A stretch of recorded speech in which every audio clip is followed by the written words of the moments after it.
Hautatu dute Hondarribian Euskal Herriko pintxorik onena. Goi mailako sukaldaritza, kalitate handiko banderilak eta garaileak, aurtengo honetan, nafarrak.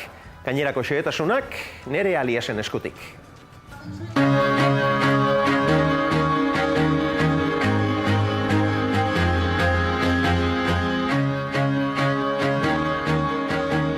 Euskal Herriko leku guztitatik etorri dira gaurko final handi honetara eta noski, Hondarribiko sukaldariak ezin falta gaurkoan, ezta? Claro, noski, hemen etxean jokatu dugu, osea que... Eta bentajarekin? Ez, bentaja ez, urduriago nago, bestia baino seguro. Nafarrotik zatozte eta sardinak prestatzen. Nafarroko sardinak ez dira, klaro. Ez dira, ez daukagu itxasorik. Bueno, animatu zute pintxonekin. Bai.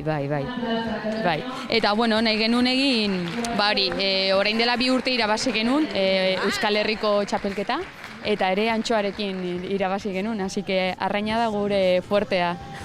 Nola ikusten duzu gaurko finala? 10 finalista zaudete, gauza serioa da, Bai, eta nahiko saia. Aurten ikusi dut, nivela nahiko altua dagola. Ikusten da zen nivela dagoen hemen, eta ikusten da profesionala nola diren denak, eta saia dago gauza bai.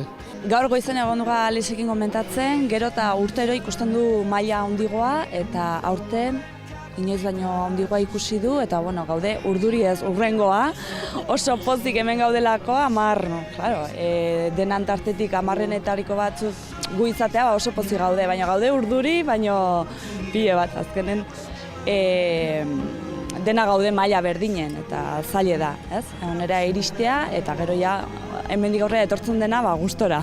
Pentsatzete epaimaikide izatea oso gogorra dela pintxo lehiaketa batean, ez da? Gogorra bat ere, jateko denian gogorra ez da inoiz, baina egia esan gero erabakitzia zein den pintxonena hori da gogorrena.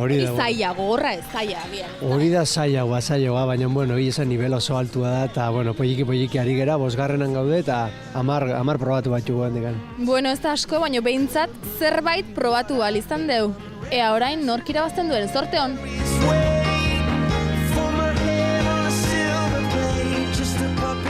Eta hauexek 2014ko Euskal Herriko pintxo txapelketako irabazleak, Uharteko Abako jatetxekoak, zorionak benetan.